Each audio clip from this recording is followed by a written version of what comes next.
The sounds of music and prayer fill Toronto's Bloor Street United Church every Sunday. But this congregation is unique, with much of it made up of North Korean refugees. Today we have around 30 families or so, but the numbers go up and down, up and down. Toronto City Councillor Raymond Cho has been with the Alpha Korean United Church for 45 years. He helps run settlement services and Sunday ESL classes for North Korean refugees and their children, many of whom have escaped unthinkable brutalities in their homeland. I feel shame how people could be so cruel and very frustrating and even bring up some anger, you know. They don't treat people like human beings. The students in this class are survivors. Rina Kim arrived in Canada just over 1 year ago. She wants to hide her identity, but she described to us what it was like growing up under the North Korean regime. When I was born, the dictator was Kim Il-sung, and those days were good days. But when Kim Il-sung passed away, his son Kim Jong-il took over power. From then on, North Korea went downhill. Things kept getting worse and worse. Widespread famine in the 1990s killed more than 2 million North Koreans. Families resorted to any means to survive, even stealing from the dead. Those days, people kept telling lies. They steal. They do anything they can to get by. And when people saw others sitting and gently touched them, they realized they were already dead. And if there was anything belonging to that person, they took it and ran away. In 2002, Rina took her first shot at freedom. She lived near the Chinese border and escaped on foot with her teenage son. It was winter when I took my son and we crossed the Tumen River on foot. The waters were so cold, some parts were frozen. By the time I crossed the Tumen River and landed in China, my 2 feet were frozen. Along the river, North Korean soldiers stood guard, but they didn't shoot to kill. Defectors who got caught were thrown in jail. The only thing I could think of is that I have to survive. I realized that I am getting to the point of leave or die. If I get arrested, I will die. The only thing I was thinking is that I have to escape. She made it across to a small village, but freedom was short-lived. After 2 years of working in a Chinese-Korean home, she and her son were turned over to police for a cash reward. When I was at the provincial prison, I stayed there 2 months. I was tortured, and while I was tortured, my left arm was broken. Rina was sent back to North Korea. For years, she went from one labor camp to another until a broken foot stopped her from working and she was released to her hometown. She laid low before making another escape. She paid a truck driver to take her close to the Chinese border and made the rest of the journey by foot. Rina made it to Mongolia and later secured passage to South Korea, but she lived in constant fear of being discovered, and just last year she made her way to Canada. In one word, Canada is a stress-free country. It is a lovely country. If I learn English, I can work. I can have a good life. For Rina, this church embodies freedom. Under the North Korean regime, religious persecution is rampant. But here, refugees learn the building blocks to a new future. But staying in Canada is not a given. A recent federal move to clamp down on rising refugee numbers has prompted the government to declare South Korea a safe country. That means many who arrive here from South Korea are now being denied refugee status. A lot of people, either they fail the hearing, or they say, oh, I'm not going to get the immigration status. So they voluntarily return to South Korea. Many are still trying to secure a future in this country, but this group is tackling each challenge one at a time. After what they've been through, many consider themselves to be the lucky ones who just managed to get out alive. Incredible.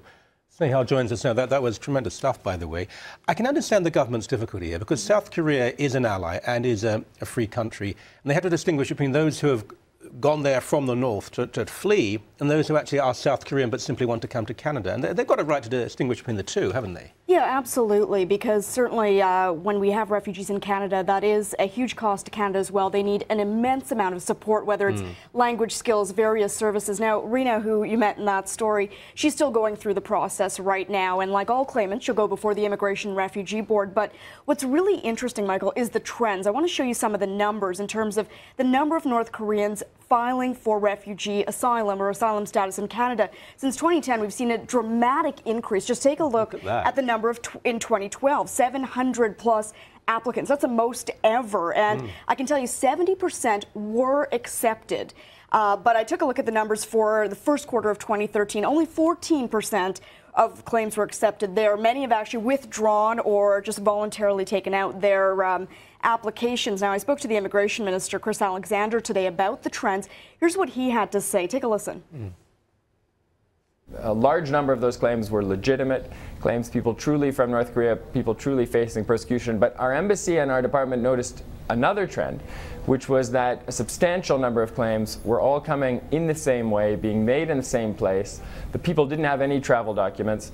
And we had evidence that those people had valid South Korean travel documents. And that South Korea offers very generous resettlement terms for North Koreans that come to South Korea. And so we wanted, the department has the authority, and we wanted to investigate to ensure the integrity of our asylum system, to ensure that a generous system is not open to abuse. And that's precisely what we started to do.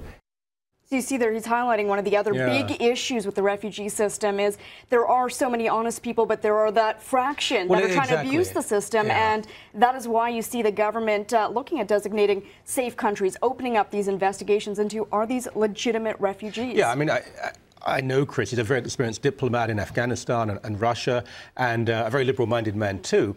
And I tend to take his word. If he says these are South Koreans, they can live in a free society, but they just want to come to Canada for economic reasons, well, sometimes we have to say no. No, and you can't say yes to everyone.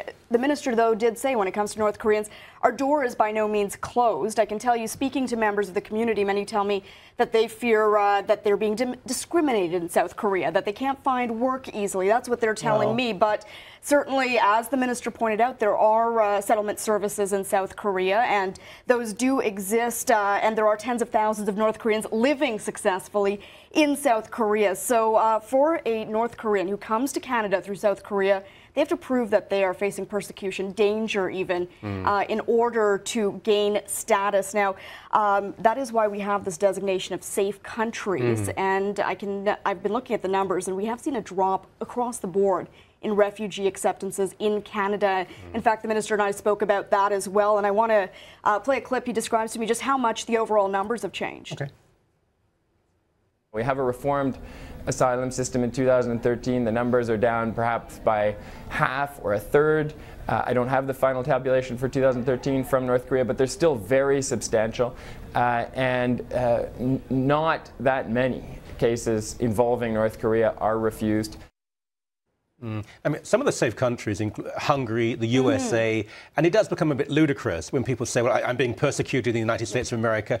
I'm sorry, you're not. No, and certainly that's the point that they're making with the safe countries. They've added a whole roster of countries just in the last year, and that's why you hear that the numbers are dropping perhaps by a third, by a half. We'll get a full picture later this year, but I do want to point out that there are legitimate refugees, the North Koreans we've met who have escaped a terrible life that they were living in North Korea. And I was just so impressed by the work that one church group and many church groups are doing in order to reach out, because those needs are there, whether it's helping someone with translation services so their child can access school services so they can find a place to live. And you do see a tremendous effort from Canadians helping those in need here in Toronto and across this country. As it should be. As it should be. Thank you very much indeed. Thank you.